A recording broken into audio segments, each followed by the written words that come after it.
us in a word of prayer? Let's all stand up as we pray para sa pagsisimula ng ating ngayong service ngayong umaga. Brother Willie?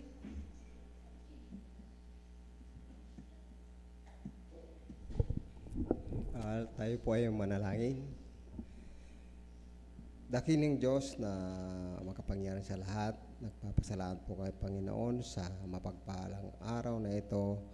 Salamat Lord dahil po sa iyong biyaya, kami po ay nakadalo sa pagtitipong ito upang magbigay kapurihan at magpasalamat po sa inyo sa lahat ng biyayang pinagkaloob niyo sa amin sa buong isang linggo. Maraming salamat Panginoon sa patuloy na pag-iingat sa amin sa araw-araw, sa kalakasan na patuloy niyong pinagkakaloob sa bawat isa.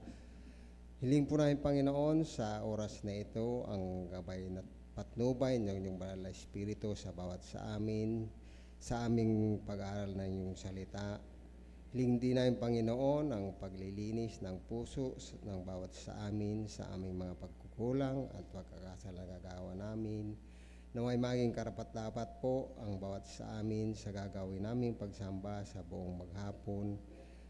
Hiling namin Panginoon na bigyan niyo po ng wisdom ang aming pastor na siya pong gagamitin niyo para po magbahagi ng inyong salita. Buksan niyo po Panginoon ang puso at isipan ng bawat sa amin at sa gagawin po namin sa buong maghapon Panginoon. Wala pong ibang dapat mapapurihan at maparangalan kayo lamang po Panginoon. Nagpupuri at nagpapasalamat po kay Panginoon. Ito po yung dalangin sa pangalan mo Panginoong Kristo. Amen.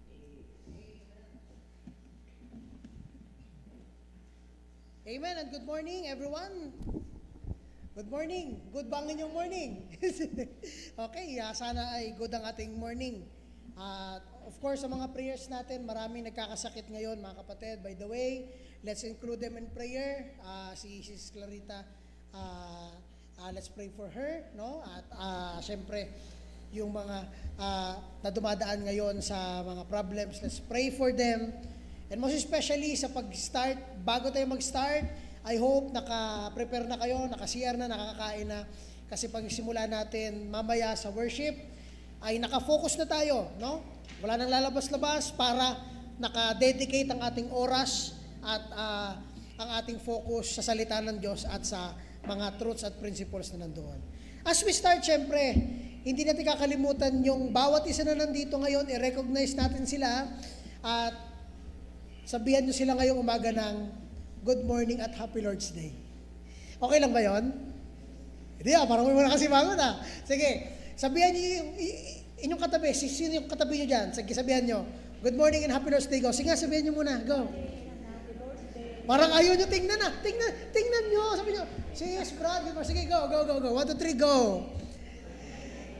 Yan. Sa kabila naman, sa kabila. Brad.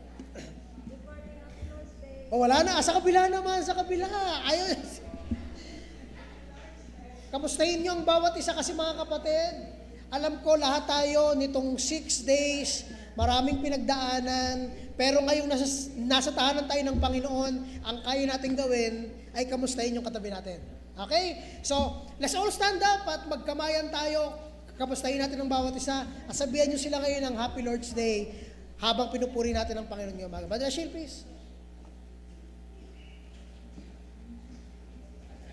So ayan po, tulad na nakagawian kahit wala tayo sa 50 katao ngayon, 50 people, 50 persons. Ayan. Ligaya ng buhay at tayo po'y magkamayan. Kamusta ng bawat isa si ligaya ng buhay kung kilala mo si Kristo.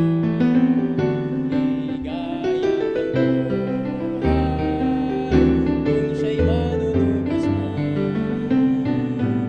Babaguhin ang iyong buhay kung siya ay makangkan. Ang maging kay Kristo ay tunay na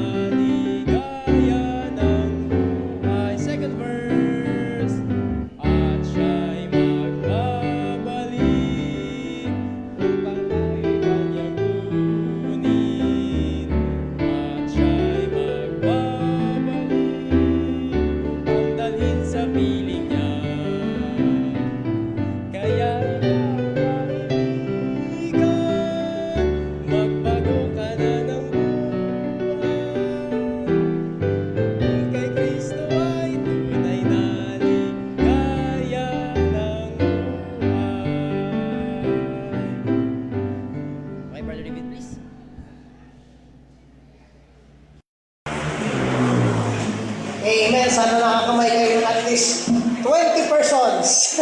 Okay. So, muli good morning sa bawat isa and hindi na tayo magpapaligoy pa. Get your Bibles as we read a word of encouragement sa ating pag-worship ngayong umaga. Get your Bibles now and just all stand up as we read Colossians chapter 3 verse 16 as this verse encourages us to worship the Lord. Colossians chapter 3 verse 16. Okay? Just get your Bibles. And I hope lahat ay nakaready na kanina. We are given time na to do our necessities, tuminom, mag-start ng konti. But now, focus tayo sa salita ng Diyos. Grab your Bibles as with Colossians chapter 16. Sabay-sabay po tayo, babasahin sa Tagalog, basahin sa English o anong version na meron kayo. Ready, read. Manirahan nawang sagana sa inyo ang salita ni Kristo. Ayon sa lahat ng karunungan, magturo at magpaalalahanan kayo sa isa't isa sa pamamagitan ng mga salmo at ng mga himno at ng mga awiting espiritual na umaawit na may pasasalamat sa Diyos sa inyong mga puso. Ngayong umaga, as we start our worship this morning, isang kailangan natin na maintindihan. Ang worship ay hindi sa performance na ipapakita nyo ngayon. Ang worship ay kung ano yung mga katotohanan na inaagrihan nyo habang kinakanta natin yung mga awitin, habang nag-amen tayo sa mga points, malinaw na points ng ating mensahero mamaya, galing sa salita ng Diyos, at inaagrihan natin, nasusundan natin ang konteksto at katotohanan ng Biblia na walang distraction kung hindi pabalik lamang sa katotohanan at kadakilaan ng Diyos. Ito ang ating goal, ang ating pagpupuri ay hindi performance kung hindi nakabase sa katotohanan. God's truth and Christ's truth is the only focus ngayong umaga. Amen po ba? And may it help everyone's lives. Paglabas natin sa church na ito, it may help us sa ating pakikipaglaban sa kasalanan. Let's pray. Lord, we thank you this morning sa inyong grasya, sa inyong pag-iingat, provision for this whole week as we celebrate this Sunday na inyong araw, Panginoon. Ibinabalik namin ang lahat ng gloria sa inyo, lahat ng success, achievement at kagalingan na meron dito, Panginoon, na hindi yun kami, kundi kayo, Panginoon. Lahat, Panginoon, ng nanditong merong mga dinadala, Panginoon, bigyan niyo sila ng comfort, bigyan niyo sila, Panginoon, ng strength. As we hear your word, ma-encourage po kami, ma-bless kami, ma-point kami sa direction kung saan po kami pupunta. With all glory, Panginoon, na maibabalik sa inyo. Lahat po ito, ibinabalik namin sa inyong pangalan, sa pangalan ng Jesus ang tagapagligtas. And the people of God say, Amen. Tawagin po natin ang special number this morning as she will share to us a song na kanyang irarangin.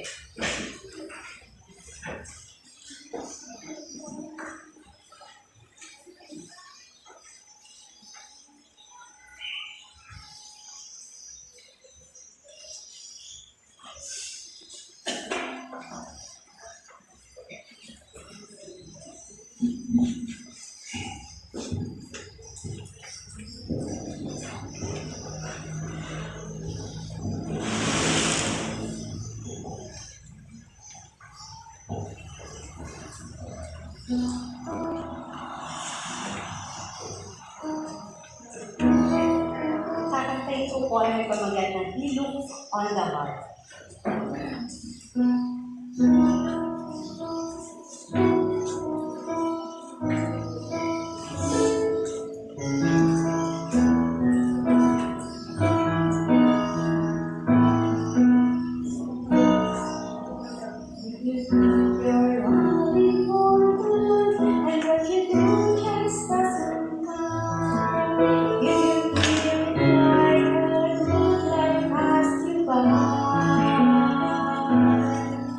While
tama yung sabi ng awitin.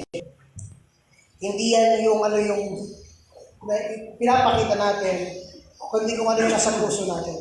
So either way, you serve God, hindi maayos ang purpose ng iyong heart. God sees that. Pero kahit ikaw ay nahihirapan, pero nakikita ng Diyos, you are fighting sin, you are struggling to fight against yourself sa temptation para labanan yung mga bagay na hindi maka-Diyos. God sees that. And He is proud doon sa mga taong lumalaban sa kasalanan.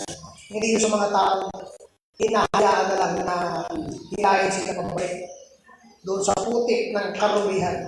Kaya, salamat sa bawat isa na nandito ngayong umaga. As we dive more sa ating worship, tatawagan natin si Father Don para i-lead tayo sa one hymn na magbibigay ng puri sa Panginoon. And then let me also call the choir. Okay, choir please. And pardon. Okay, get your hymn books. Ito yung sabi ng isa wag tayo dapat nakadepende sa ating projector. Okay, so habang kumakanta tayo kahit meron sa projector, kunin niyo yung hymn books nyo, tapos try nyo sundan doon sa hymn book. Kasi pag nawala yung projector, kahit na walang kuryente, makakapagpuri tayo sa Panginoon. Amen. By just using our hymn books. Okay? So, sige. Brother, please. Good morning po sa bawat isa. Nananahan mo na tayo po yung masitayo. At tumawin po tayo sa hymn number 161. Awitin natin ang Savior, like a shepherd, lead us.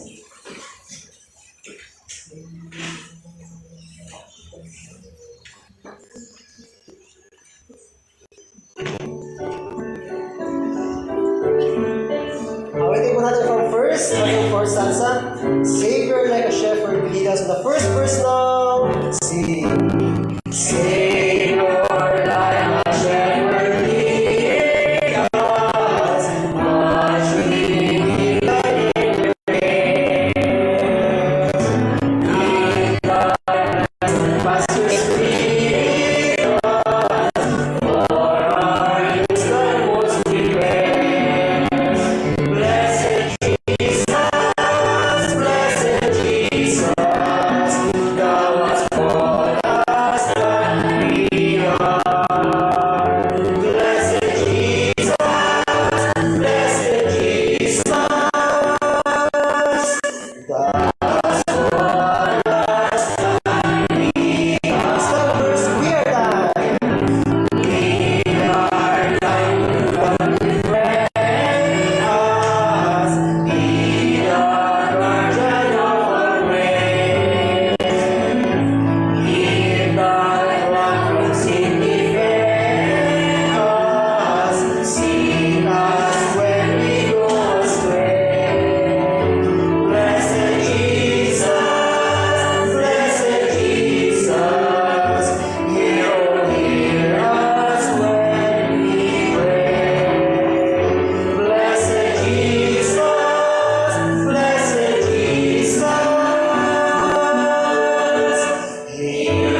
hear us when we pray.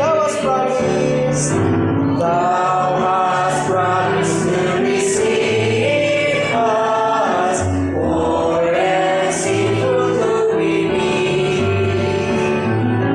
Thou hast mercy to relieve us, ways to cleanse and pardon free. Blessed Jesus, early let us turn to thee. Blessed Jesus, early let us turn to thee.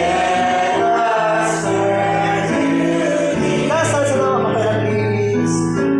Early let us seek thy favor. Early let us do thy will. Blessed Lord and only Savior, with thy love our beings filled. Blessed Jesus,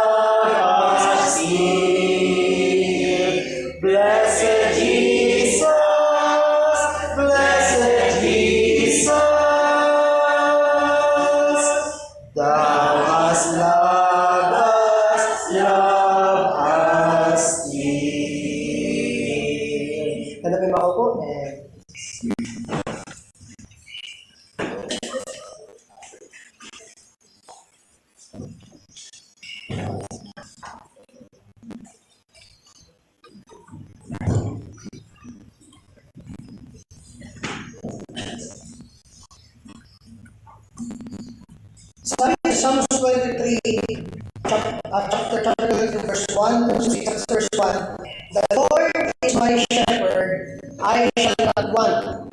He maketh me to lie down in green pastures, He leadeth me beside still waters, He restoreth my soul, He leadeth me in the paths of righteousness for His name's sake. Yea, though I walk through the valley of the shadow of death, I will fear no evil, for thou art with me, thy rod and thy staff, they comfort me. Thou preparest a table before me in the presence of my enemies. Thou anointest my head with oil, my cup runneth over. Surely goodness and mercy shall follow me all the days of my life, and I will dwell in the house of the Lord forever. Ang title po ng awitin ng choir ngayon pong umaga is titled, Ang Panginoon ang aking pastor. Sabi sa awitin namin, di na ako mangangailangan, lumakad man ako sa gitna ng kadiliman, siya ay susubaybay sa aking daan. Ganyan ang ating Panginoon. Para tayong mga tupa na dependent sa taglalaga sa atin. Yung pagkain, yung shelter, yung protection. Nung araw po sa Old Testament, pag sila po ay sisermon ng isang man of God, nakatayo sila maghapon. Sa atin, nauupo tayo eh. Okay? Inuunor nila maghapon na habang nagsasalita ang kanilang propeta, nakatayo sila. Hindi po sila nauupo. Okay? Nandiyan na po ba kayo? Chapter 7. Chapter 7 from verse 1 to 16. Okay? At halos malapit na rin pala, no? Ganyan po ng dati, verse 1, verse 2, para sirdiretso lang po. Unawain ang pagbabasa, marahan, pero may pag-unawa. Okay, ano mang version yan? Nasa sa inyo po yan. Verse 1, ready, begin. The fire came down from heaven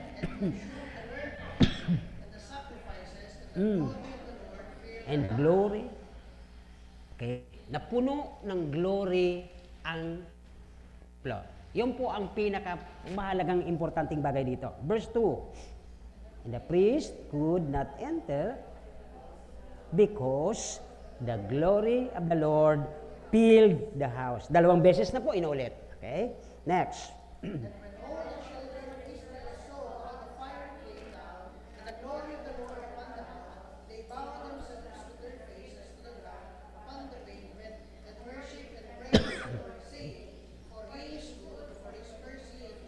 Forever. Verse 4.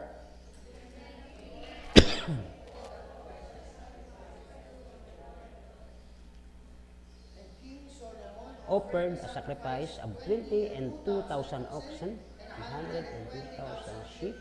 So the king and all the people dedicated the house of God. Verse 6. The Levites also, which David the king and made praise the Lord, because his mercy endureth forever. David be praised in he, and the priest sounded trumpet before them, all stood. Moreover, Solomon hallowed the middle of the court before the house of the Lord, for there he offered burnt offerings. And the pot of the peace offerings, because the recent altar which Solomon had made was not able to receive the burnt offering and the meat offering the pot. Verse 8, also,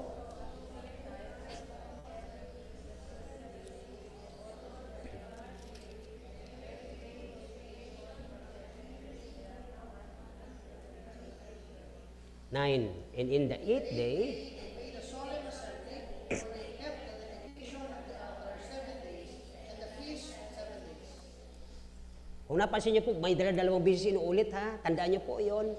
Napakabait, napakabuti ng Diyos, at ang glory ng Diyos. At itong dalawang beses inuulit niya, sabi niya doon, they kept the dedication. Kaya pag Sunday, alam niyo kung ba't kayo nagsisimba.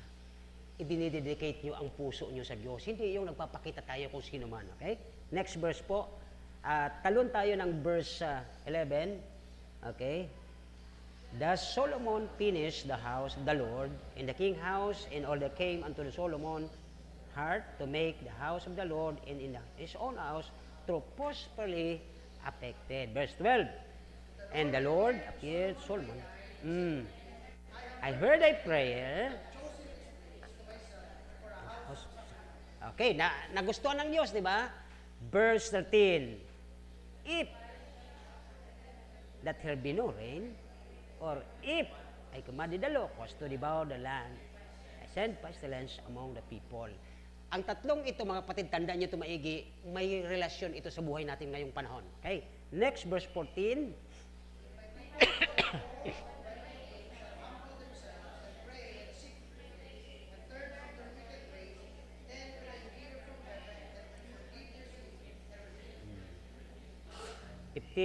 Now mine eyes shall be open, and my ears attend unto the prayer of is made in this place. 16.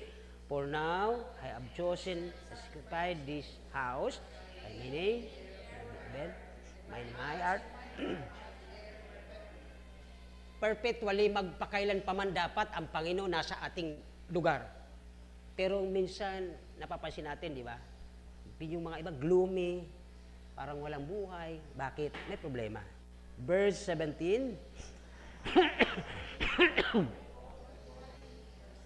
Walk according all that I have commanded thee. Kung lalakad lang tayo. Verse 18.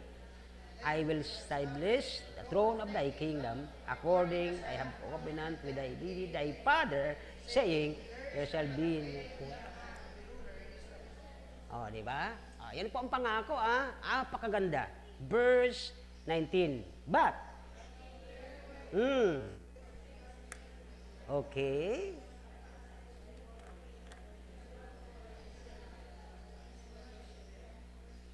And worship other God. Pag Sunday, dapat Diyos pero ba't nandoon sila? Ba't nandoon kayo? Di ba? Yun po ang napakahalaga dyan. Verse 20. And out by the root.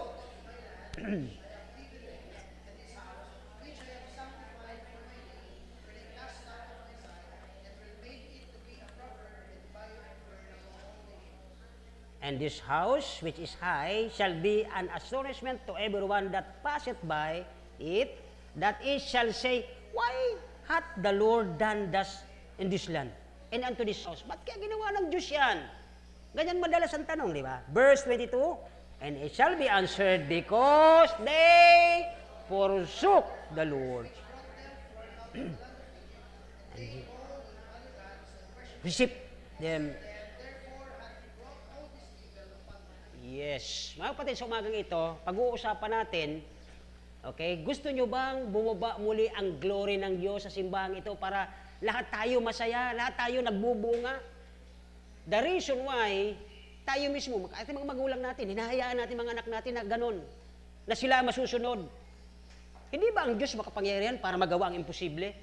Tayo mga magulang, pinabayaw, sige anak, sige, para may mga ganun tayo minsan. Kaya dito po sa verse 22, ulitan lang natin, verse 22, kung bakit ibinigay ng Diyos ang sumpang ito. Verse 22, kanilang sasabihin, sapagkat kanilang pinabayaan ng Panginoong Diyos ang kanilang mga ninuno na naglabas sa kanilang lupay ng Ehipto at bumaling sa ibang Diyos. Mas binigyan ng pahalaga yung halimbawa, yung education. Kasi kawawa naman ang anak ko magiging kulelat. Ha? Tignan nyo, binigyan nila ng mga Diyos at sinamba, pinaglingkuran ng mga ito. Mas inuna nila yon kaysa sa totoong Diyos. Kaya mayroong problema ang bawat family. You know what? Nandun po sa atin Sabi niya, kaya't kanyang dinala ang lahat ng kasamahang ito sa kanila. Sa sobrang paghahangad natin na makakuha ng malaki, nagkamali tayo ng sinamba, yun po ang mangyayari.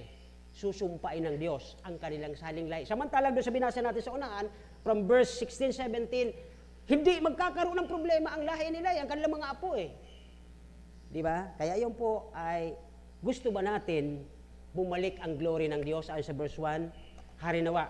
Yun po ang ating sisimulan sa buwan na ito. Na harinawa, bumalik ang glory ng Diyos. Hindi yung ekabod, nagsisimba tayo, performance lang, para sabihin lang ni pastor, nagsisimba tayo. Hindi po ganun ang ibig sabihin ng pagsasamba o pag-worship. Kung mag-worship tayo, yung totoong pag-worship, hindi yung blanco ang isip natin. Dapat nandoon ang isip natin ng Diyos. Siya ang number one sa lahat. Hindi yung inuuna natin pasambahin ang mga anak natin sa mga ribultong hindi natin kikita. Bakit? May sarili silang mga Diyos-Diyos ang sarili nila eh. Tayo po'y manalangin na kailang Diyos. Salamat po sa mga ito. Harinawa, Panginoon, dahil Espiritu. Turuan niyo po kami kung paano pagpakumbaba, humingi ng tawad sa aming mga nagagawa every day, every Sunday, upang ang glory ng Diyos mapuno muli ang aming mga tahanan, mapuno muli ang tahanan ng ito, ang simbahan, upang ang bawat templo ng aming mga buhay ay nandoon ang glory ng Diyos at hindi nasusunod ang aming mga sarili. Patawarin niyo kami, Panginoon, aming pong hiling na kayo po ang magibabaw, kayo po manguna, magkontrol sa aming mga buhay. Hindi na kami nagiging mga konsentidor, hindi kami nakikipagsabayan sa mundo, nakikipagkaibigan sa mundo, sapagkat ang kaibigan ng mundo, kaaway mo. O Panginoon, mahabag ka po, patawarin niyo po kami. Harnawa sa pag-aaral na ito, maunawaan namin na ang daming pangako mo sa amin, kung hindi lang kami liliko, kung hindi lang kami susuway, kung hindi lang kami magre-rebelde, kundi ang sabi mo, kapag sinunod namin ang iyong mga kautusan, hanggang sa dulo ng aming apo sa tuhod, ay makakaupo, magiging maganda ang buhay. Subalit, kung hindi kami susunod, ay ang sumpa mo ang mangyayari ay sa verse 22, kaya nagkakaroon ng problema ang bawat tahanan nang dahil sa pagsamba namin sa mga bagay na binigay mo sa amin, mas pinapahalagahan namin ang binigay mo sa aming mga bagay na ito ay dapat papurihan ka dahil sa mga blessing na natanggap namin. O Panginoon, po, Banal na Espiritu, bumalik po sa aming mga tahanan, sa aming mga puso, upang nang sa ganon ay kami po makapagpuri at kita ang liwanag sa lugar na ito kahit magulo na ang aming paligid. Sa pangalan ni Jesus. Amen. Amen. Purihin ang Diyos. Umaga ito. At dito mga kapatid, ay isang magaling na speaker, si John Wesley, ay sabi niya, give me 100 men who fear nothing but sin and desire nothing but God, and I will shake the world. Okay? Ang ibig niya sabihin, bigyan nyo ako, sabi ni John Wesley, ng 100 katao na talagang ayaw, tinatalikuran, ayon sa Sunday school natin kanina, inaabhor, tinatakasan, hindi nilalapitan, kundi nilalayuan ang kasalanan, at ang kanyang talagang desire, walang iba kundi ang Diyos, at guguluhin niya, si-shake niya ang buong mundo nang dahil sa pangalan ng Panginoon. Isa sa dahilan siguro kung bakit magulo ang ating bansa, dahil ang karamihan doon nagagamit ng salita ng Diyos, pero totoo sa puso nila, hindi nila kilala ang kanilang Panginoon. Tama po ba ako? Ma-observe nyo yan eh, ang gagaling, mabibilis, ang tatalas mag-quote ng mga verses eh. Kahit sa mga Sunday school kid natin, sabi ko sa mga teachers natin, hindi lang basta alam nila ang memory verse, hindi lang sa ulado nila, kundi dapat ramdam nila kung sino itong Diyos na kanilang kinikilala. Bakit po? Ito ang nangyari po sa Israel. Kung napansin niyo verse 1, okay, umpisan tayo para, kasi mahaba po ito, umabot tayo ng 3 hours. Verse 1, sabi po ng verse 1, kung yun luluubin, sabi ng verse 1, okay, yan. Nang matapos ni Solomon ang kanyang panalangin, are you listening? Kaninang umaga, nag-pray po ba kayo? Thank you. Pinag-pray nyo ang magpipreach, ang mga magtuturo, at ang makikinig, at ang ating lugar. Okay? So, nung mag-pray si Solomon, bumaba ang glory ng Diyos, ang kanyang spiritual power, bumaba doon sa isang tao o isang anak niya, isang tagasunod niya na mapagpanalangin. Alam nyo, kahit anong gawin, kahit anong talino mo, kahit anong tawag dito, kahit anong talent mo, magaling ka sa kung ano, magaling ka kung mag-manage o ano pa man, kung wala ang glory ng Diyos sa buhay mo, hungkag pa rin sa dulo yan. Wala pong kinabukasan dyan. Tingnan nyo po maigi po ito. Bumaba, pagkatapos si Solomon mag-pray, maayos sila. Pati ang mga tao, kasi Solomon ang nunang hari, okay? Pinakamatalinong tao. At mula sa langit, tinupok ang handog. Ibig sabihin, nagustuhan ng Diyos sa langit ang handog ni Solomon. Pag Sunday sa ating panahon, ang ating pagsisimba ay naghahandog tayo ng ating buhay na alay sa Diyos. Ang tanong, sabi ng verse 1, tinanggap kaya ng Diyos yun? Baka naman, nagsimba tayo, punong-puno tayo ng hinanakit, punong-puno tayo ng offense, Na-open ka kay kapatid dahil may nasabi na pangako sa iyo at nag-asa ka sa pangako. Dapat aasa tayo ng pangako sa Diyos, wag sa tao. Amen. Yun po ang totoo niyan. Kaya dito, mapansin natin, ay tinupok, natuwa ang Diyos, at sinunog at tinanggap niya yung offering na yon. Nagbula ang apoy. The fire speaks of the Holy Spirit na nung Acts chapter 2 ay nagkaroon ng cloven tongues of fire at nung dumapo sa ulo ng bawat disipulo, nagsalita sila at bawat makarinig ay naligtas at umabot sa 3,000 soul ang naligtas. Di po ba? Kaya kung tayo po ay babalik sa panahon na ito katulad ni Solomon na mapagpanalangin, maayos naman, pastor, yes. Kasi nag-worship si Solomon. Siyempre kung nag-worship yung hari, nag-worship yung buong bayan. O wag na tayong pakialaman ang politika. Okay? Wag natin pakialaman yan. Hiwalay tayo dyan. Okay? Now, kung sana, ganun ang iba sa ating, hindi lang yung isa, marami dapat sa mga leaders natin. Wag na po tayong tumingin dyan. Tingnan natin ang leader sa tahanan. Ang leader sa tahanan ay ang nanay at ang tatay. Kung doon mismo sa loob ng tahanan ito din nakikita ng mga anak ang kanilang totoong pagsamba, doon pa lang sa tahanan mayroon na silang altar, may prayer sila pagkatapos kumain. Dapat ang mga batang ito lumalaki kahit hindi yan mag-Sunday school. Alam nila na ang Diyos na kanilang sinasamba ay isang Diyos na mapaniduguin at galit sa kasalanan. Ang problema, katulad ng natanong sa Sunday school, tama po yun eh, manindigan kayo, lugar nyo ito eh. Tapos, magpupunta yung mga barkada para alukin yung mahal mo sa buhay para mag-inom. Oy, lumayas kayo dito. Property namin to. Okay? Lagyan nyo. Doon sa bakod, God's property. The devil is not allowed. Pagpasok na, uy, bawal pala tayo dito. Di ba? Amen. O, pambira. Lugar nyo yan eh. Ang problema, nakikisama ka kasi si si kumpare kasi. Okay. Mamaya dadaanan natin yung verse. Ang pakikipagkaibigan sa mundo ay, ano daw? Okay, nagsabi ha, hindi ako ha, malinaw ha. Ang pakikipagkaibigan o ano ito, yung pakikisama. Sa trabaho, number 1 yan eh.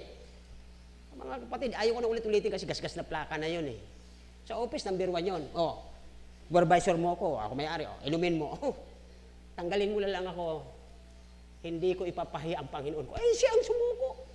Kung maninindigan kayo, katulad ni Solomon, nanalangin sila, buba ang apoy mula sa langit dahil nakita ng Diyos ang paninindigan ng tatay na ito, ng hari na ito. Nakita ang mga subordinate niya. Nung nakita ang kanilang hari na masunurin, maayos sa Diyos, ay sila'y nagsamba. At natuwa ang Diyos. Tinanggap po ito. At sabi diyan, sinunog at alay at napuno ng, ng glory. Kapag ka natutuwa ang Diyos sa simbahang ito, mapupuno ng glory at bawat isa sa atin, hindi kayo magsalita sa labas na yan, ang mga tao para kayong magnet. Bakit? Parang gusto kong laging kausap ka. Ang gaan ng buhay ko pag nakakausap ka. Ano bang mayroon ka na wala ako? Si Kristo ang wala sa'yo. Amen! Ito po ang nangyayari dyan. Kaya ang kalooban ng Panginoon pag nasa simbahang ito, when the glory of God is in the church, lahat tayo paglabas natin para tayong mga magnet. Na itong mga taong ito, nararamdaman nilang pagiging asin mo, may lasa ka. Hindi yung wala kang lasa, parang ayaw kang lapitan kasi walang lasa naman yung taong yung pagkausap eh. Diba? Para kang liwanag na sila yung nanidiliman. Parang gusto kong kasama ito kasi maliwanag ang buhay ko, maaliwalas pag kasama ko ito. Mga kapatid, there are 3 things na titingnan natin dito, okay, bago ako patuloy. Okay? Ang glory po na binabagit din sa verse 1, yan, lagyan niyo po ng circle sa inyong mga Bible. Underline it or circle it. Ang ibig sabihin ng glory, honor, di ba? Pag mayroong di ba, sa Senate, yes, your honor. Kung mai-honor nila ang mga tao ito, sana ganun nila ino-honor ang Diyos. Amen. Okay? At ano pa po? Ang ibig sabihin ng honor, okay? Glorious, abundance, riches, splendor, okay?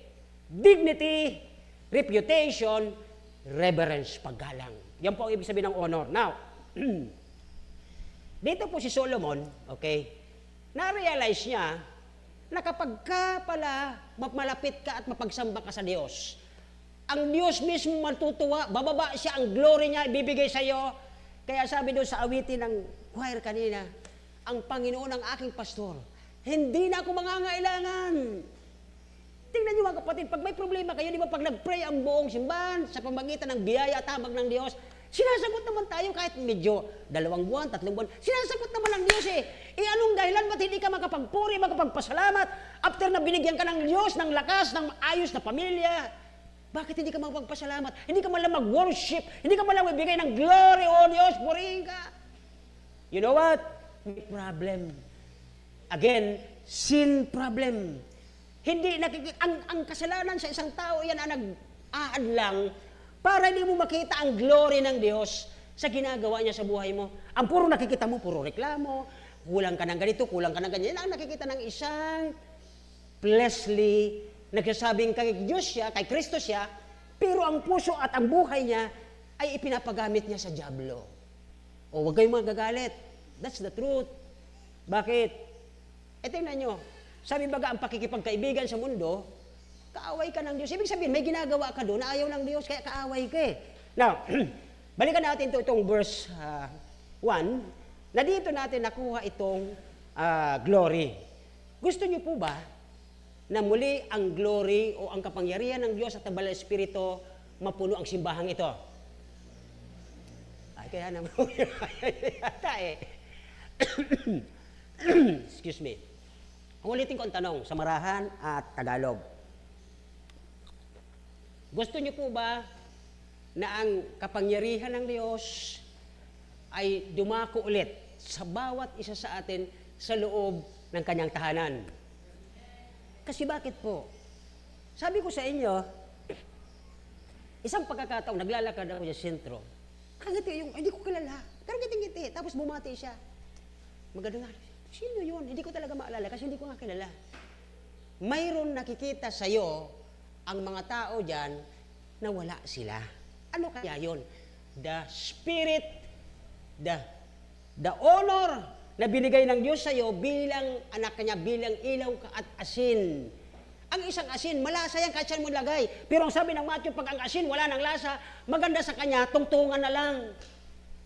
Ang ilaw din, pag wala ng kwenta, busted na siya eh, tatapon na yan eh. Okay. Tuwa ako sa men kagabi at napag-usapan namin yun eh. Yung egos at kasama yun dito sa example ko eh. Bakit ba nung dumaan ang Panginoon nung nagutom siya, tingnan niya, puro kadahon, taba-taba ng kahoy, wala man lang bunga. Pangalawang araw, pagbalik nila, patay na. Oh, pastor, nananakot ka na naman. John chapter 15, ang isang sanga na hindi namumunga, anong ginagawa? Ng hardinero? Nakangiti yung iba, dahil inawaan nila, hindi po yan sa kaligtasan. Yan po, yung blessing na dapat sa'yo na, naging bato pa. Diba? Para sa'yo na sana yun, kaya ka nakalagay dyan eh. Pero hindi ka na, kinonsumo mo yung araw, kinonsumo mo yung vitamina ng lupa, kinonsumo mo yung space, tapos, wala ka malang bunga. Sana yung iba na lang nilagay dyan. Sana yung saging na lang, namunga pa, namuso pa, may bunga pa. Eh, ikaw wala. Di ba? Yun po ang isang mga dahilan kung bakit dito, dapat una nating mapansin dito sa mga kapatid, sa verse 1 hanggang verse 7, na kapag tayo ay maayos ang ating buhay sa harapan ng Diyos, anumang problema, aayusin niya. Okay? At anumang magiging problema, maging hardel, magiging hadlang, papatagin niya. Bakit po?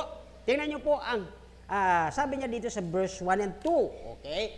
Pakilabas mo sa verse 2. Okay? And the priest could not enter. Bakit? Okay? Dahil ang bahay ng Diyos ay napuno. Okay? Ng glory. Pag sinabing glory, mga kapatid, ito po'y biyaya na hindi mo masusukat. Hindi sa pamamagitan ng pera, hindi sa pamamagitan ng physical, pero pag ang glory ng Diyos, ang blessing ng Diyos, ibuhos niya sa ating lahat, sasabihin mo, Lord, hindi namin ito expected, pero purihin ka. At alam ng Diyos kung bakit niya tinatanggap ang ating offering every Sunday, nasambahin siya at igalang siya sa kanyang lahat ng inuutos sa atin. There are 3 things nating titignan bago tayo po maubusan ng oras. Verse 13, at doon na tayo po magsisimula. Okay? Naibigay ko na sa inyo ang meaning ng glory o ang luwalhat, kalwalhatian ng Diyos, dapat nasa church yan. are you listening? Kahit anong laki ng isang simbahan, kung wala ang glory ng Diyos, kung wala napupurihan ng Diyos, puro lang sila performance, magagaling kumanta, magagaling mag-preach, magagaling yung mga preacher, mag-soul winning, okay yun, walang problema, dumadami rin sila eh. Ang problema, hinahanap ng Diyos, yung bababa mula siya sa langit, para punuin ng kanyang glory ang lugar na kung saan sila nagpipray o nagpiperform. Alin ang gusto nyo? Nagpipray kayo o nagpiperform lang? Pares letter P yun eh. Pero ang Panginoon nakatingin doon sa nagpipray like Solomon. There are three things from verse 13, doon natin makikita. Okay, pakilabas na po yung ating ano dyan para mas madali. Okay, verse 13, learn God's word and warnings. May mga warnings dito sa binigay niyang mga alituntunin. May binigay siyang mga batas, may binigay siyang mga no at saka yes. Verse 13, basahin natin. Ang sabi dito, okay?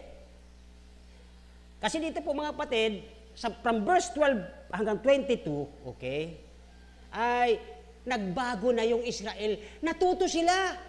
Sapagkat napansin nila, kapag sila pala ay mula sa victory, maganda ang buhay nila, masagana, may trabaho si Ago, may trabaho si Mrs., yung mga bata matatalino, aba, nakakalimot pala ang pamilyang ito, at pagkatapos nung sila ay makalimot, sila po ay hindi na nagsasamba, at hindi na sila nag-worship, at wala na ang glory ng Diyos, sapagkat sila na ang may glory. Uy, kung hindi ko ginawa to, sana hindi kami sikat sa lugar namin. Kung hindi sana magaling si Papa nyo, ay hindi tayo pero mga kapatid, hindi na po ang Diyos ang napupurihan, kundi yung pamilya mo na. Amen! Tingnan niyo po maigi dito sa verse 13. Okay, bakit niya sinabi ditong matutunan natin ang mga salita ng Diyos, ang mga alituntunin niya, ang mga batas niya, at ang kanyang mga warning. Sabi ng verse 13, okay, if I shut up heaven, pasin niyo, tatlo yan. Kapag sinarado ko ang langit, siyempre walang ulan, kasi walang ulap eh. Pangalawa, if I commanded the locust to devour, ang ganda nito, ang labi ko ditong example, siguro mga 3 di pa. Kaya baka maubos ang oras ko.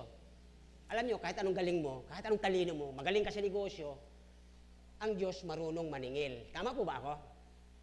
Kahit gaano ka kagaling mag-handle ng pera, di ba, sabi niya, if I send, ano yung locust? Sino pong nakaabot? Katulad ko, nakakita ako nito. Pag dumapo yan sa isang puno, sabi ko sa inyo, kalbo yan eh. Pati balat, dala yan. Minsan mga pastor, bibiruan yan eh. Pag Lunes, ang pastor wala nang ganon, sabi, nag-offering naman ako eh. Nag-pray naman ako. Bakit may dumating na duron? Sino mga nakakaintindi itong duron? Pag sinabi pong locust, yan po ay sumpa ng pagkasiro kung anumang mayroon ka. Kasi kahit ano, kakainin yan eh. Okay? Kaya, pangatlo, tingnan nyo po pangatlo dito, ay, sabi ng verse 13, if, ano daw? Yung pangatlo, if I send, yung peste, nasaan po ba ang parasite sa tao?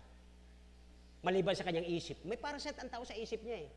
Ang isip niya, puro makalupa, hindi makalangit. Di ba?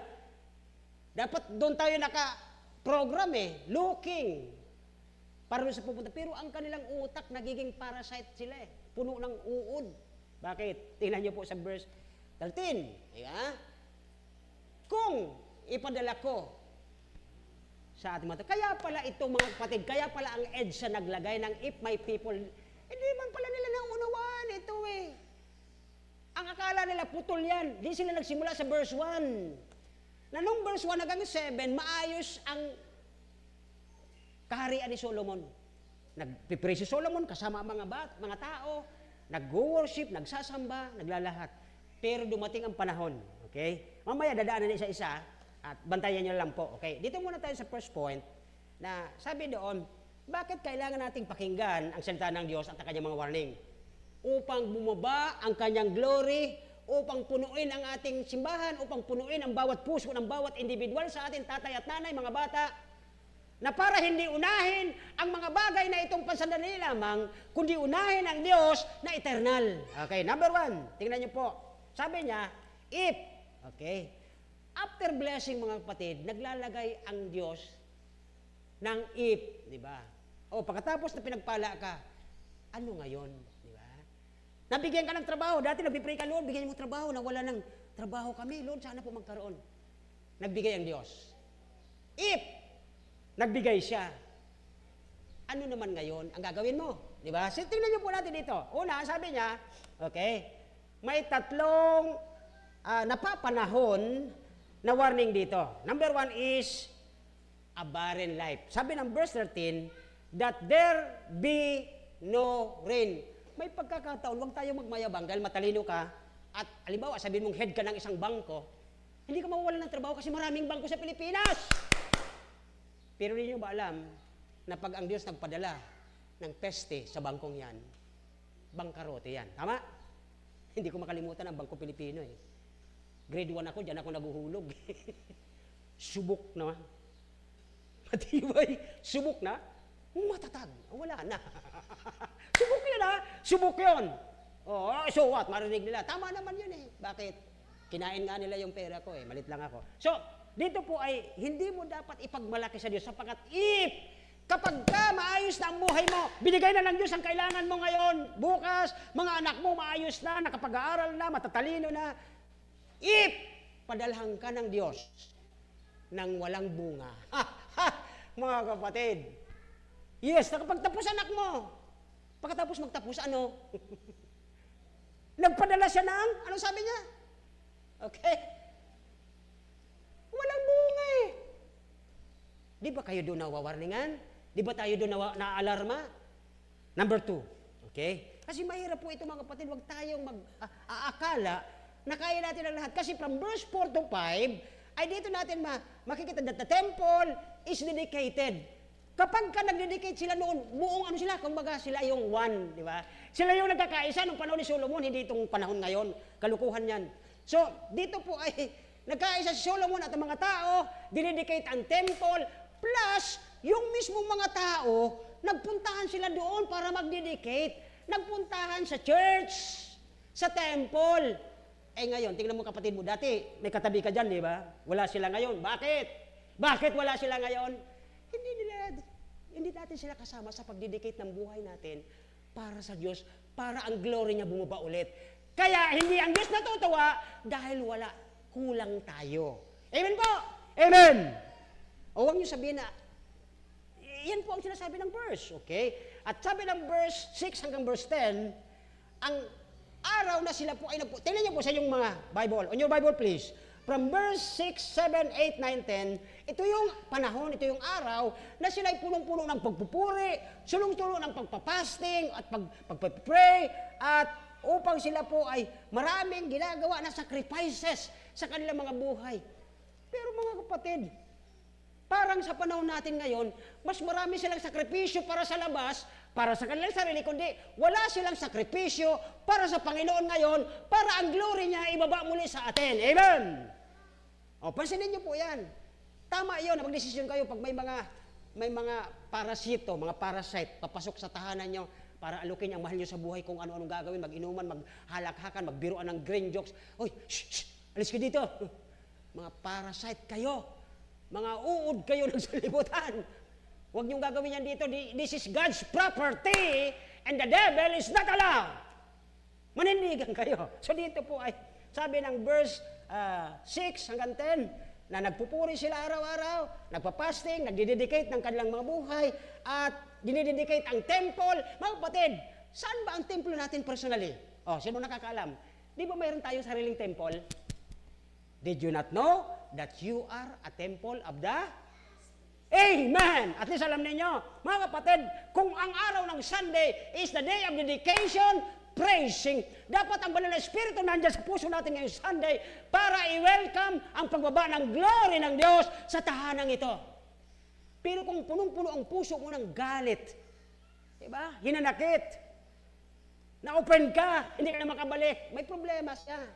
Okay? So dito po ay, sabi diyan, from verse 12 to 16, at dito natin kinuha ang verse 13, sabi doon, God appeared to Solomon, at dito nakita natin, when life is at the top, maganda ang buhay natin.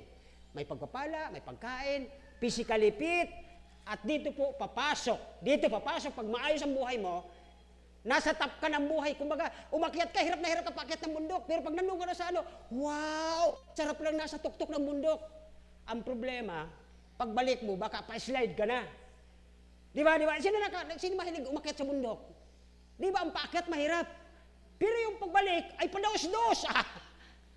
Kaya ang mga Kristiyano mas madalas, pag na-experience ng top ng buhay nila, yung pinakamaganda sa buhay nila, mayroon pagsamba sa Diyos, pagpuri, at pag-dedicate ng kanilang sariling buhay sa templo, alam niyo, pagbaba nila doon sa mountain top experience nito, padaos-dos, backslide. Alam niyo ba yung ibig sabihin ng backslide? Nahuhulog ng patalikod. Kaya nga back, di ba? Alam nga naman front slide. Sinabi ng word backslide di ba? So, dito po ay barren life. Pangalawa, okay? Kasi kung ano natin, ikukot natin yung Matthew 13 verse 22, he that received seed among the thorns, and he that heareth the word, and the care of this word, that deceitfulness of riches choke the word. Nadadaya tayo ng karangyaan sa mundo Matthew 13:22 kung gusto ilabas, di ba? So dito po ay ang nagiging tayong unfruitful dahil na hindi na nauunor ang Diyos. Kasi bakit nasa mundo ka na nakikipagkamayan ka na doon sa mga negosyanteng mga hindi makadiyos, mga ungodly, kahalubilo mo na sila. Para bang yung example na yung kalapating puti, humalo minsan sa uwak. Dati hindi niya makain yung kinakain ng uwak kasi bulok Pero nagutom na siya, wala siyang choice. Una, maliit.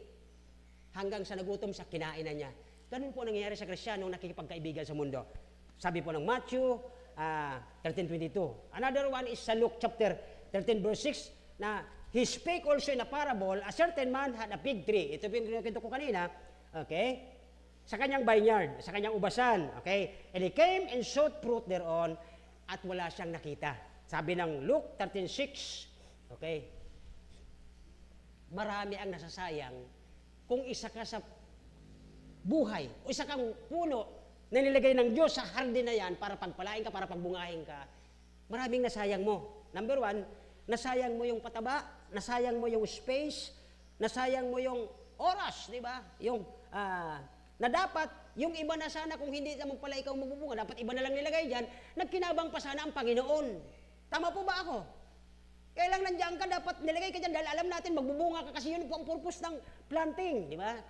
Tingnan nyo po, i-aralin sa bahay nyo pag uwi nyo mamaya, Luke 13 verse 6. Yun ang purpose ng Diyos Kaya ka naglagay siya dyan ng pamilya, naglagay ng tao dyan para inaasahan niya na magbubunga ka But the problem is, di siya namunga. Okay? Kung iba na lang sana nilagay dyan, hindi na ikaw, sana mas nagamit pa ng Diyos.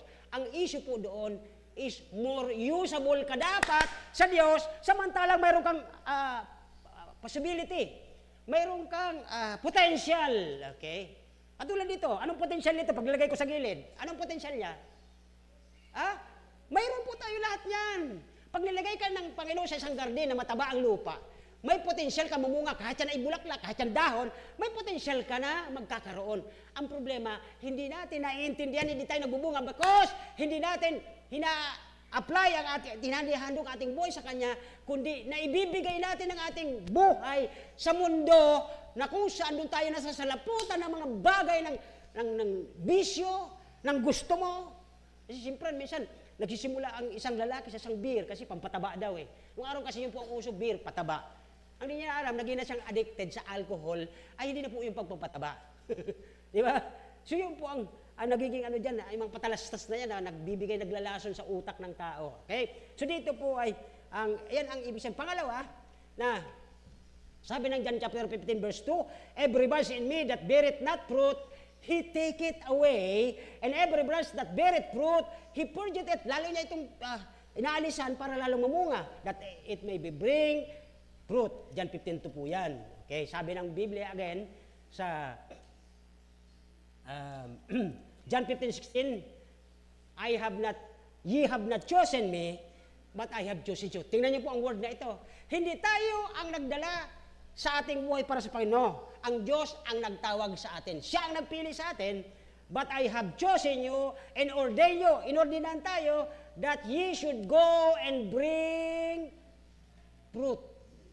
Kaya mga mga kapatid, magtataka ka, tagal ko ng Kristiyano, ba't wala akong bunga? Ay, baka mamaya, mag-isip kayo, di ba? This is only 3 napapanahon na warning. Okay? Kaya dito po sa ating text na tingnan sa John 15 verse 16, sabi doon, "And that ye fruit should remain, that whatsoever ye shall ask in the Father's name, ibibigay sa iyo." Bakit hindi ka binibigyan sa prayer mo? Una, sabi ng verse na ito sa John 15:16, parang ikaw yung nagkukusa. Makabisita nga simbahan kasi matagal ko nang hindi nakikita ang mga kapatid. Hindi naman pala ang Panginoon ang excited. Hindi kayo excited dahil para sa Panginoon. Alam niyo mga kapatid, isa sa narinig kong pinakamagandang revival na ibinigay sa amin, yung bang gustong-gusto mong pumunta doon kahit wala kang pamasahe, kahit wala kang kain. Gustong-gusto mong pumunta doon sa tahanan ng Diyos para makita mo ang Panginoong Jesucristo at marinig mo siya at malasap mo muli ang kanyang pagmamahal. Hindi yung kung ano-ano lang ang ating naiisip kung ba tayo pumupunta sa church. Kaya po nagkakaroon po talaga ng pagbaba ang Diyos at ang kanyang glory ay pinupuno ang kanyang tahanan. Kaya dito po mga kapatid, ay ang pangalawa, okay, bakit tayo defeated? Bakit ang karamihan ay lulugo-lugo sa labas? Diba? Hindi na nga sila nakapag-aatin ng church kasi pagdating naman dito, offended pa. Bakit sila talunan? Okay, number 1 pong dahilan, okay, kung bakit tayo hindi nagbubunga, bakit hindi tayo naasahan ng Diyos, bakit hindi tayo napapakinabangan ng Diyos sa sana nakakuha na siya ng bunga para sa atin, kaya tayo binuhay bilang tao at nakakilala sa Kanya para tayo mamunga, ito po ang nangyari, okay? Wala tayong motor. Walang nagpapakilo sa puso natin para tayo maging excited every Sunday, every day na magpakilalang Kristo ang ating tagapagligtas. Wala na po ang banal na espiritu na siyang nangunguna para ikaw ay magkwento ng Kristong tagapagligtas mo. Wala na po yung sinyalis na yon. Pangalawa, wala na pong kapangyarihan ang Panginoon sa iyo sapagkat ang lagi mo ng kaakbay, lagi mo ng kasama ay ang mga pangyayari sa mundo. Okay? Yan po ang dalawang dyan. Kaya, the Lord filled the temple because we are His. Di ba? Kanya tayo eh. Si Solomon ay kanya po, sapagkat si Solomon ay anak ni David. Si David ay malapit sa puso ng Diyos. So therefore, kung si Papa niya, si David, malapit sa Diyos, lagi niya nakikita, nagpipray, nagsasamba, nagpupuri. The same Solomon, nung bata pa siya, nakita niya ang Papa niya kung paano mag-honor, paano niya bigyan ng halaga ang Diyos, kisa sa kanyang nasasakupan ng mga tauhan. Kaya nga isang araw, pinapatay siya ng kanyang sariling anak eh. Bakit? Inaagawan siya ng trono. Isang araw, baka yun ang dahilan para tayo ay warningan ng Panginoon. Kaya dito po ang pangalawa, defeated ang mga tao. Sabi ng verse 13, the locust to devour the land. Kahit mayroon ka na, binigyan ka ng Diyos, di ba? Nilalang tayo, tinawag tayo ng Diyos, binigyan ka ng pagpapala dahil anak ka niya, mahal ka niya. Pero if hindi mo nasunod, hindi mo nagawa ang utos niyang napakasimple, yung magsamba ka lang sa Kanya, magpuri, igalang siya, pakinggan ang mga salita niya, nakalimutan mo dahil sa sarap ng buhay na natatamasa mo sa iyong bagong trabaho, napakaganda ng position mo. Sabi doon, if I send locust. Diba? Kaya minsan, sa isang kumpanya na politically, hawak ng politika, parang nakakatakot pasukan. Pag wala na yung nakaupo, wala na rin yun eh. Diba? So yun po ang isang tinatukoy dito ng verse 13, if the locust, I send the locust para yung kayabangan ng taong ito, yung kayabangan na dati, nilalang kita dyan, nilagay kita dyan para magliwanag ka, maglasa kang parang asin, para makapakilala mo ako sa Panginoon, na bilang Panginoon mo dyan sa iyong mga kaibigan, sa katrabaho, sa opisina, sa iyong boss. Pero ang nangyayari, nagpapakisama ka ng todo. Boss, kasi, alam mo na, o sige, papasok ako kahit Sunday. Naalala ko na naman tuloy yung may mga pasutil talagang may-ari. O sige, dahil ikaw ay Christian, sige, ikaw mag-bidding doon. Pakikin ka ng Diyos mo, ha? Ano gusto mo, malugi yung kumpanya mo? Gano'n lang naman kasimple ang sagot dyan eh. Gagamitin mo pa yung pagiging Kristiyano mo para lang mapaboran nyo siya. Oh, manindigan ka. Sabi dito, okay, if I send the locust. Kaya mga dito mga kapatid, okay, kaya tayo nadidisip. Bakit tayo nawawala ng blessing, nadadaya tayo? Bakit minsan tayo po ay nagkakaroon po ng hatred. Nagagalit tayo sa paligid. Nakikialam tayo sa politika. Hindi natin trabaho yon. Ang trabaho natin, magliwanag ka, magigasin ka, ipaliwanag mo na si Kristo ang tagapagligtas, hindi nakikialam ka ng politika. Amen po ba? O, ba't galit kayo? Okay, bahala kayo. Kung gusto nyo, sige lang. Pero po, ang Biblia nagsasabi, ang simbahan ito magtuturo na we are separate sa kanila. That's political, tayo ay Christian. Okay? So dito po ay, kaya tayo defeated o tayo talunan, kaya dito po ay wala talaga ang banal na espiritu sa buhay natin. Okay? Sa sobrang tiwala natin sa ating mga sarili dahil may kakayahan ka or magaling ka, okay? At siguro sabihin mo, matagal na akong Christian, nauna pa siguro ako kay pastor. Wala naman pong problema yun kung ikiniklaim mo yun. Mas maganda nga, nag-claim kang Christian ka.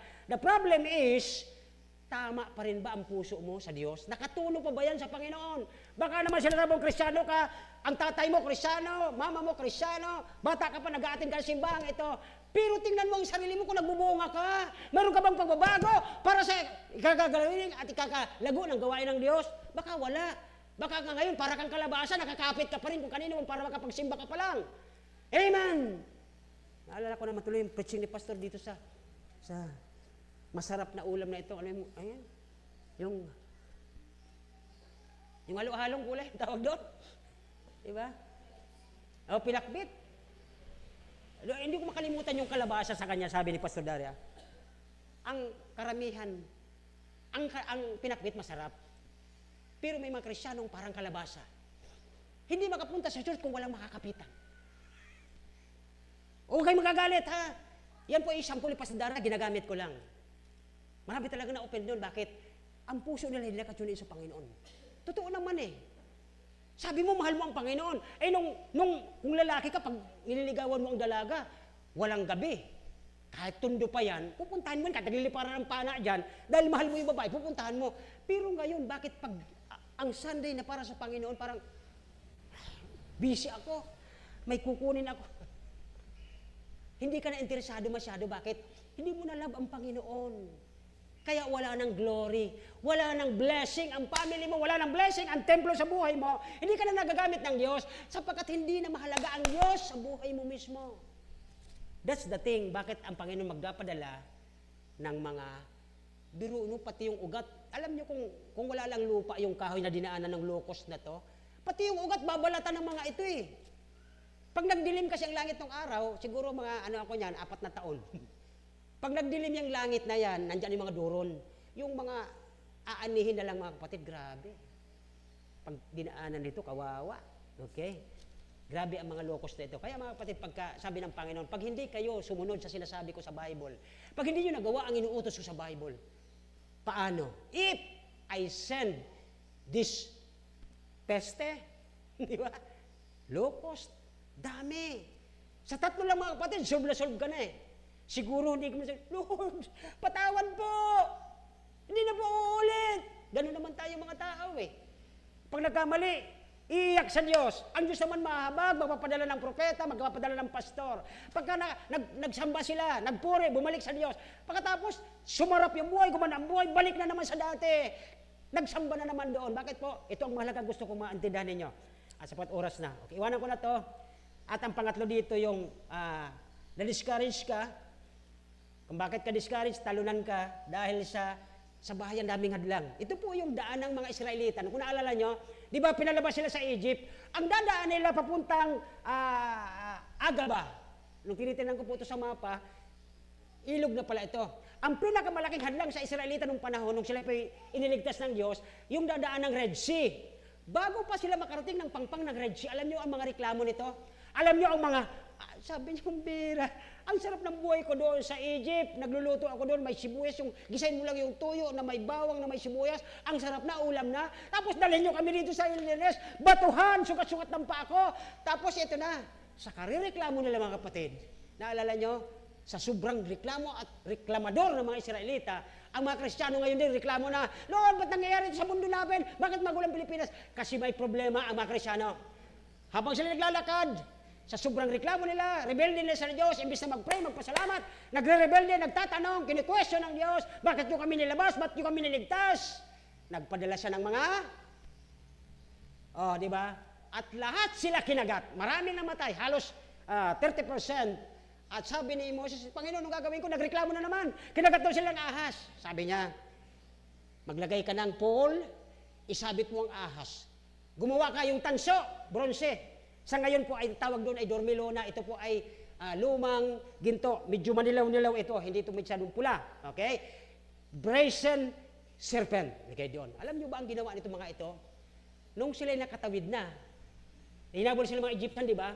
At isinara. Sabi, Moses! Ano yung tungkod mo? Nahati. At nung nandoon na po sila sa kabila, isinara ng Diyos. Ang Diyos po gumawa nung patay sila lahat. Aba, nung nandoon na sila sa kabila, alam mong ginawa ng mga Israelitang ito? Baka gumagawa na kayo nito ngayon. Nung nakatawid na sila, tinulungan na sila ng Diyos, natapos yung mga reklamo, nakaligtas sila sa kamatayan, yung nilagay ni Moses doon, aba, naglagay na sila ng mga kandila, mga insinso, nagsamba na po doon, sinamba na yung brazen serpent na ang sabi ng Diyos, huwag kang sasamba sa mga inanyuan. E tinan niyo mga kabataan ngayon, mas sinasamba nila ang popularity. Hindi, ayokong matalo. Gusto kong number 1 din. Huwag kayo magagalit sa akin.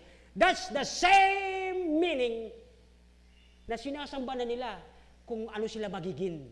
Yung ahas, kaya mga kapatid dito po, kasi wala na akong oras, okay? Sayang. Itong mga Israelitang ito, pagkatapos sa tinulungan ng Diyos magmula chapter 1, verse 1 hanggang verse 7, nagpupuri ang kanilang hari, sumasama sila, nagdededicate ito, nagsasama, nagpupuri, lahat sila masaya. Pero pagkatapos sa sila tinulungan ng Diyos, nung masaya na ang buhay nila, may maganda ng negosyo, may maganda ng hanap buhay, maganda ng trabaho ng mga anak. Alam mo ginawa ng mga Israelitang ito, sinamba na nila yung inilagay ni Moses doon na, yun naman ay future ni Christ. Ang ginawa nila, kaya dito po mga kapatid, okay, number 2 na tayo, kapag tayo ay makikinig sa kanyang salita at sa kanyang mga koreksyon, tingnan po ninyo dito, okay, sabi ng verse 14 na yata ito okay? Isa-isa natin, verse 14, okay?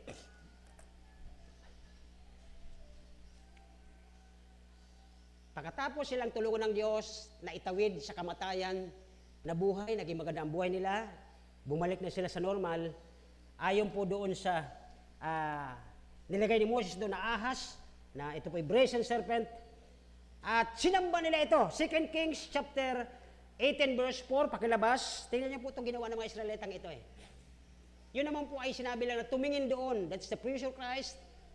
Ang ahas doon represent ng sin at yung kahoy ay ang cross ni Christ. Pag tumingin tayo kay Kristo sa pananampalataya, maliligtas ka, mawawalan kasalanan mo. Sabi ng 2 Kings 18 verse 4. Tingnan niyo po ang ginawa nitong haring matino. Nagkaroon po ng haring matino noong araw na yon si Uzziah, Hosea. At pagkatapos, sabi niya, ayoko nang maulit na dahil sila po ay nagsisimulang state under sila ng Assyria, sapagkat nasakop sila ng Assyria dahil nga sa pagsasamba nila sa ibang Diyos-Diyosan, at lalo na itong mga Israelitang nabuhay na nakatawid sa dagat na pula, yung nilagay ni Moses ay kanila lang sinasamba. Tingnan niyo po, kanyang inalis ang mataas sa dako. Pag sinabing mataas sa dako, yan po ay altar. Nagagawa ng altar sila doon. Okay? Minsan may mga altar po ang mga huwag kayo magalit Gibili yan nakilala ko kayo, may asawa kayong unsaved. Ang mga asawa niyong unsaved, may mga altar yan. Alam niyo kung mga altar na ng mga unsaved yung asawa? May ralamisita yan dyan na sagya para sa kanila. Ang ilalim niyan, may mga kandila na ibinubuhos yan. Alam niyo yung altar na yon? Private nilang altar yon kasi mga unsaved pa sila Kaya dapat ang mga Kristiyanong asawa, dapat sila magkukurik noon, hindi yan ang altar dapat Basagin yon, sabi ng Biblia, tingnan nyo. Aaway kami, pastor. Kaya nga, sa pamamaraan ng may pagmamahal na pagkukurik. Okay? Huwag mo aawayin kanyan. Kanyang inalis sa mata sa dako, yung altar, winasak ang mga haligi. Naalala ko yung nanay ko kasi, yung tatay ko lasinggo yon. Alam niyo, sabi niya, nagsisimba naman na siya Wasakin na, igatong. Igatong niya yung nalamisita nila na yun Kasi nandoon yung mga abogado na kainuman niya. Sinunog niya. Okay? Winasak, binagsak ang sagradong poste. Yun na po yung pole, di ba? at kanyang pinagputol-putol ang alin? O, yun yung nandoon bago sila tumawid ng garden o ng river, yun po yung pinakita ni Moses, aba, ang ginawa ng mga Israelita ito, nung makatawid na sila, pinagpala na ng Diyos, aba, tuloy-tuloy sa pagsamba doon. Hindi na ang Diyos na nagligtas sa kanila. Naintindihan po ba natin? Karamihan may mga Kristiyanong ganyan, pagkatapos na inayos ng Diyos ang buhay, aba, mas gusto nila ang buhay sa mundo, nakikipagkaibigan, nakikipaglahat. Ano po? Kaya dito po, ay pinagputol-putol ang tansyon na ginawa ni Moses, sapagkat hanggang sa mga araw na iyon ay pinagsusunugan nila ng insensyo, nagsasamba, nag-worship sila doon ng mga anak na Israel. Ito ay tinawag nilang Nehustan. Ibig sabihin, ano ibig sabihin ng Nehustan? Ito po yung lugar, okay? Bronze thing. Sinamba pala nila ang mga ginto. Oh, ayan na naman kayo. Bakit, Pastor, wala ka bang hilig sa... Wala nga eh. Amen! Alala ko yung mga mahilig dyan, naninilaw. Pag taong mahilig sa dilaw, anong sakit yun, Brother Javier? Naninilaw? Ano? Pag may sakit na gano'n ang tao, siya po ay sumasamba siya po ay nihustan. Ang ibig sabihin ng nihustan, sumasamba sa mga ginintuang pilak. Okay? Siya po ang inihustan. Kaya mga kapatid, last but not the least po, sabi doon, sa verse 14 tayo, ang bilisan ko na lang, okay? Sabi ng verse 14, if my people, number 1, these are the saved people. Ang tanong ko sa inyo, saved ba kayo ngayong umaga? So you are God's people, tama? Sabi dito, if my people which are called by my name, tingnan niyo po ang sabi ng Romans chapter 8, verse 7. Okay? Sabi ng Amos 3:3, ang dalawa ba na magkaiba, magkakasundo ba maglakad? Halimbawa, nagkasabay yung baka at kabayo. Magkakasundo ba yan sa paglalakad nila? Baka at kabayo? Siyempre hindi sisipain ng kabayo yung baka susuwagin siya. And therefore, kapag tayo ay Kristiyano, kapag anak ka ng Diyos, sabi ng verse 14, you are a saved person, dapat hindi ka nakikisama sa mga unsaved. Negosyo pwede, pero hirap pa din eh. Dadayain ka lang eh, di ba? Mostly, kung Kristiyano kang negosyante rin na Kristiyano. Amen. So dito po ay, mapasin natin doon, if my people, that is the saved person. Number 2, sabi ng Romans 8:7, kung tayo ay tinawag ng Diyos, sabi ng Romans 8:7, sabi doon, okay, ang mga taong ginawa ng Diyos, okay, may interest sa laman ng lupa.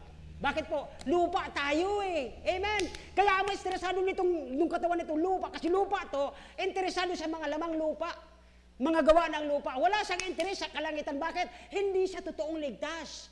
Kaya ngayong umaga, patunayan mo kung totoong ligtas ka, kung totoong tinawag ka ng Diyos. Dapat ang gusto nito, labanan mo at tingnan mo ang nais ng Diyos sa buhay mo at pamilya mo. Hindi yung magbibigay ka sa kalay, kasi wala akong lakas dito, mag-isa lang ako. Ha? Sino sinabi mo? Hindi mo ba kasama ang Panginoon? Sabi niya diyan, sapagkat ang kasipan ng laman ay pagkapuot laban sa Diyos. Di ba? Totoo bang tinawag ka ng Diyos? Bakit pag Sunday minsan, may kasipan ganito? Ba yan? May gagawin pa ako, may assignment pa ako, mayroon pa akong gagawin, di ba? Pagkapuot sa Diyos. Okay? Sapagkat hindi ito ang nagpapasakop sa kautusan ng Diyos, hindi maari. Okay, so dito po ay pinapakita na sabi ni James, okay, ye adulterers and adulteresses. Hindi nyo ba alam na ang pakikipag-friendship sa sanlibutan o sa world is enmity against God? Sabi ni James yun eh. May isa pa siyang sinabi, therefore, they that are in the flesh, sabi ni James, cannot please God. Hebrews yata yun, di ba? Siya na nasa laman, okay, hindi makapagbibigay please sa Panginoon. Okay? Dito po kasi ay hindi natin ma-please ang Panginoon ayon sa Hebrews 11:6. Okay? Pangalawa, hindi naman po same person, if my people, ang word na susunod sa verse 14, which are called by my name, dapat separated kayo sa mundo. Tama? Pastor, negosyante ako, nagtitinda ako. Yes. Pero ibig sabihin, hindi ka sasabay sa ginagawa nila. Di ba? Pwede ka magbenta ng kanilang kailangan, pero hindi ka yung sasabay o makikisama. Okay? Next, sabi sa pangatlo, shall humble themselves. Dapat ang buhay mo, kung tanawag ka ng Diyos, kung Kristiyano ka, dapat ang buhay mo you are a surrendered person to God para ang glory niya laging nasa pamilya mo. Nakasuko ito sa iyo na kahit anong assignment pan bang Sunday na yan sa boss mo, boss, pasensya ka na, baka madamay ang kumpanya natin kung ako ay utusan mo ng Sunday. Pasensya na po. Diba? Nag-iisip din yan. Saan ko nalaman, nung ako nag-apply sa Makati, sabi nung sekretary, lumabas siya, Sir, hindi ka po pwede dito sa kumpanya namin. Bakit naman? Para magdadrive lang eh. Di po, sabi ni boss, ang inyo pong, nakalagay doon ay Christian educator ka. Ang amin pong negosyo ay hindi yung nung araw, VHS, yung tape, di ba? So, sabi niya mismo, kasi po, baka pag pinalo daw po kayo ng Diyos, sabi ni boss, pag pinalo kayo ng Diyos nyo, madadamay po kumpanya niya. At least, honest yung may-ari, di ba? Unsaved siya. Hindi siya po pwedeng madamay dahil sa isang anak ng Diyos na pumunta doon para mapalo, madadamay talaga kung saan ka na doon. Tama pa ba? Ay sabi naman kayo ng amen kung naiintindihan ninyo. Okay? Amen po ba? Ang bira. Pero mo, at least yung unsaved, takot siya eh. Ayokong dito ka paluin abutin sa kumpanya ko, madadamay ako dahil sa'yo. Sige, alis ka na lang Christian, doon ka na lang sa ibang Christian mag-apply. may solusyon dyan ng iba eh. Sabi niya, lalagay niya sa kanyang biodata. Religion. Christian. Kasi hindi siya Muslim, di ba? Alam niyo ibig ko sabihin. Now, dito po ang pangatlo, pang-apat. Sabi doon, shall humble himself. Magpakumbaba ka lang, God will uplift you. Ang nagpapakumbaba, itinataas ng Diyos. At sabi ng pang-apat, 1, 2, 3, 4. Sabi doon, and pray. Nung tinanong ko kanina kung nag-pray kayo, yes, may pinag-pray. Pero hindi lahat. Kaya dito mga kapatid, ay sa isang contrast, paghambingin mo yung unsaved o worldly at saka yung divine, ay magkakaroon po ito ng jealousy. Bakit po? Okay? So pa dito, ang tao gusto niya revenge. Pag tao siya, pag flesh siya, pag backslider siya, gusto niya makaganti. Kaya naiingit siya. Dati, ano lang yan eh, kaklase ko yan sa Sunday school, pinabatok-batukan ko yan. Ba't pinagpala yan? Di ba? Jealousy. Lalabas yon. But God give it grace, gave it more grace to the humble. Di ba nakakuha niyo pa may ibig sabihin yan? Doon po yan sa Romans din yata yun eh, okay?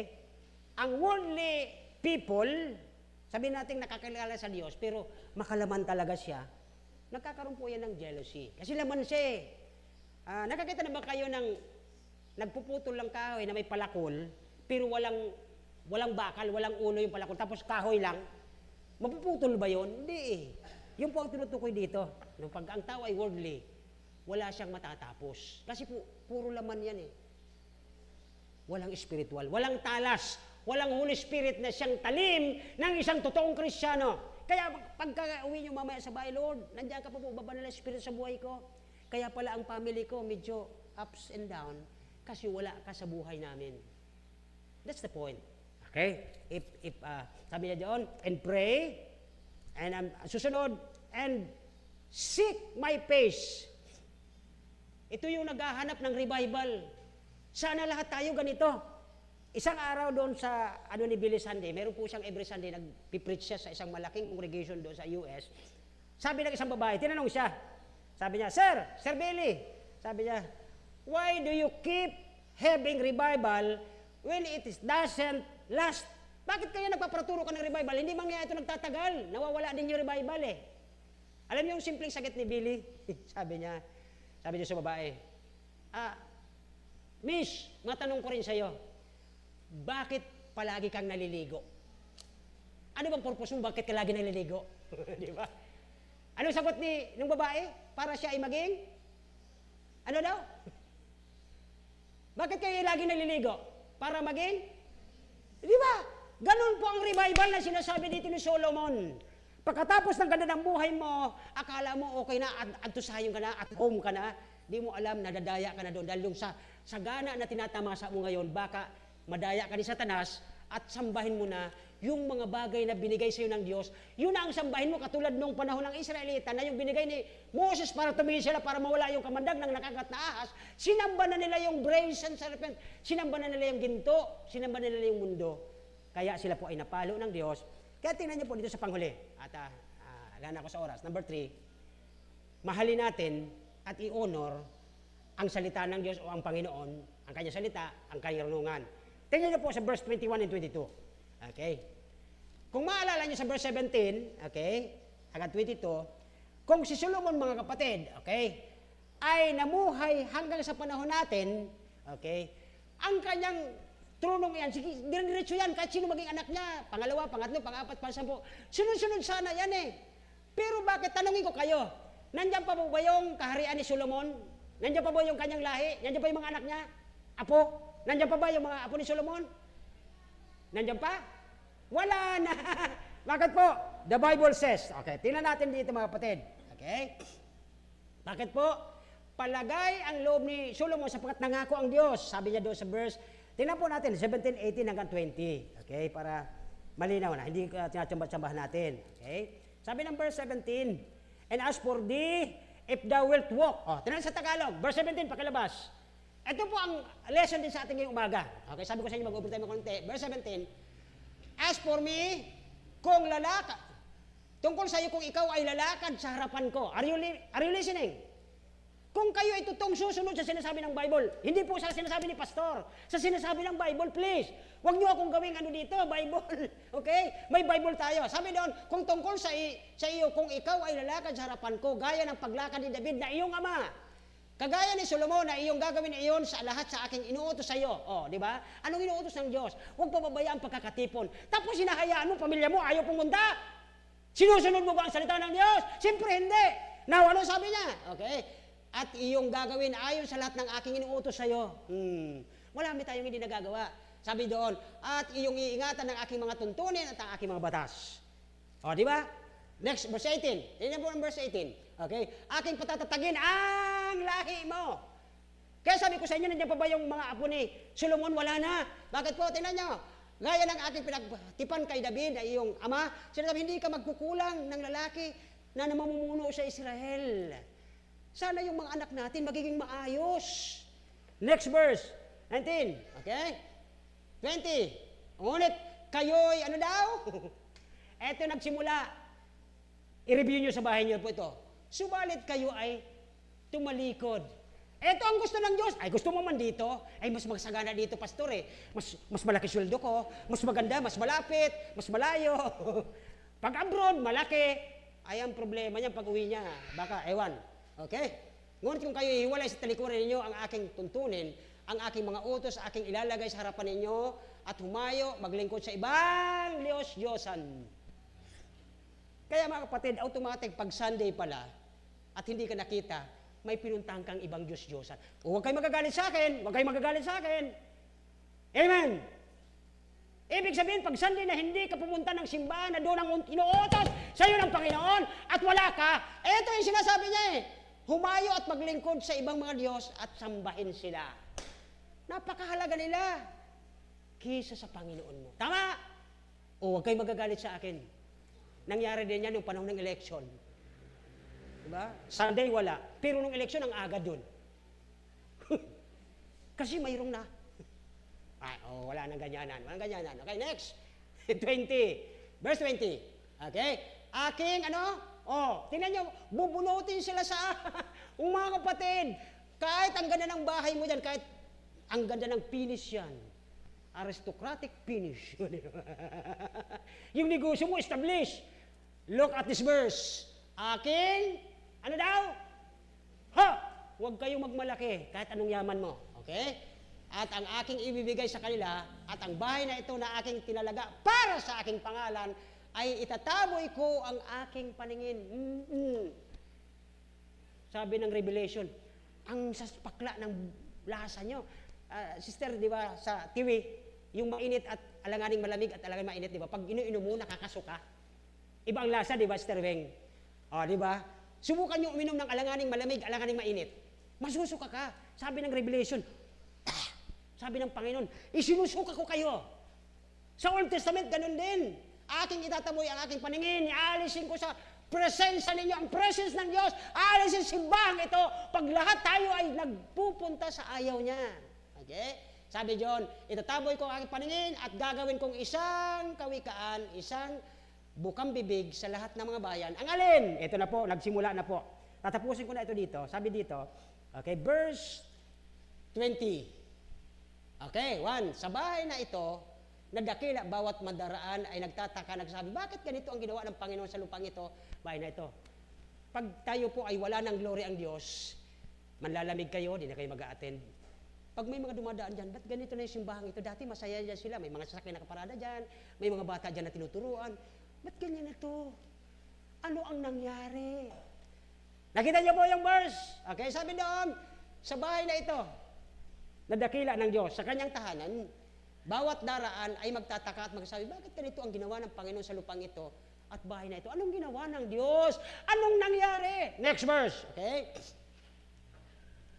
Kanilang sasabihin, basa. Para masabihin nyo, inaano ko kayo. Kanilang sasabihin sapagkat, you see? Tatay ka, nanay ka, inahayan mo anak mo, napabayaan. O ano yung pangako ng Diyos sa pamilya natin? Di ba pagpapalain tayo? Makakatapos ang anak mo ng maganda ang trabaho. Tapos nung hindi ba't ka nagkaganon, Lord, faithful ako.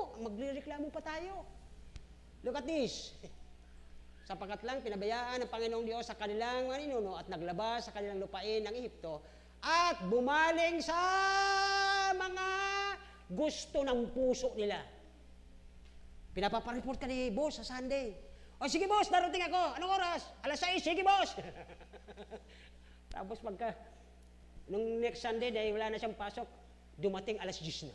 Oy, nadulas ako. Okay. So dito po ay naglabas ng lupain, ibang Diyos, at sinamba at pinaglingkuran naman ito, kaya't kanyang dinala ang lahat. Ito po yung totoo. Yung blessing, naging kasamaan, naging, ano sa English yan evil upon them. Verse 20, last na yata yun? 22. Ito po ang conclusion natin. Kung mamahalin natin at iuunor natin ang Panginoon, ang kanyang salita, ang kanyang karunungan, okay, dito ay nangako ang Diyos kay Solomon, lahat ng lahi mo uupo dyan bilang hari. Walang anak ang lalaki na hindi uupo. Pero ba't nung dumaan na yung mga tao dating kasama nila, anong ginawa ng Diyos sa tahanang ito sa templo? Actually, ang temple ngayon ay gustong buuhin, di ba? Kasi sila ang templo ngayon Dahil ang sabi ng prophecy, pag iyan nagbuo na ulit, may 2 baka nandoon na. Kasi bakit? Kasi nga pinabayaan nila ang Diyos Kaya pati yung mga bayan sa karatig nadadamay sa kanilang ginawang kasamaan. So that, sabi doon, okay, sila'y nasakop ng Assyria at yung tao ni Solomon, lahat po sila. Kaya doon po, yung sabi niya nung, if I will send no rain, walang bunga. If I send locust, if I send pestilence, kapag hindi tayo sumusunod sa Diyos. Kaya mga kapatid, verse 16, kung babalikan lang natin verse 16, doon nagpapakita, nag-i-imply that the temple would endure. Kasi matibay po ang pagkagawa nito dahil gawa ito ng Diyos at nandun ang glory niya. Di ba? Dapat hanggang ngayon nakita natin, kaya lang sira na. Bakit po? Yet, alam nating lahat na destroy ito sa panahon ng 586 BC nung sila'y sakupin ng Assyria dahil sa pangako ng Diyos, ang pangako ng Diyos ito po, nakakondisyon sa gagawin ng Israelita. Kung susunod ka, ibibless kita. Kung hindi ka susunod, anong sasabihin ng Diyos? Ano siya binasa natin sa 20? Ang kasamaan ay makakamtan mo. Kaya mga kapatid, ito po ang relasyon natin ngayong umaga. Nangako ang Diyos sa atin, I will never leave thee nor forsake thee, at I can do all things through Christ. Lahat yung pinangako ng Diyos. At walang sino mang pwedeng against us. If God be for us, who can be against us? Ito po ang problema. Okay? Di ba sabi ng Diyos? Okay? Sinunod nyo ba ang kanyang lahat na inuutos? Lahat ng pangakong yun nandoon Ang problema lang, nag-iba tayo ng pagsunod. Kaya dito mga kapatid sa ating lesson, okay?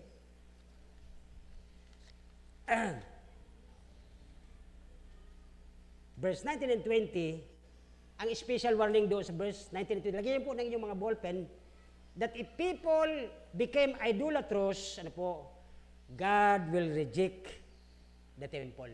Nakita ng mga nagdadaan, yung templo nasira. Ibig sabihin, alam na nila ang nangyari. Anong ginawa ng Diyos? Ibig sabihin, hindi sumunod yung mga tao. Mga kapatid, ngayong umaga, mayroon pong 4 o 3 na si story, mayroon po siyang principle na gustong ibigay sa atin para ang glory ng Diyos bumalik muli ang sigla sa simbahang ito.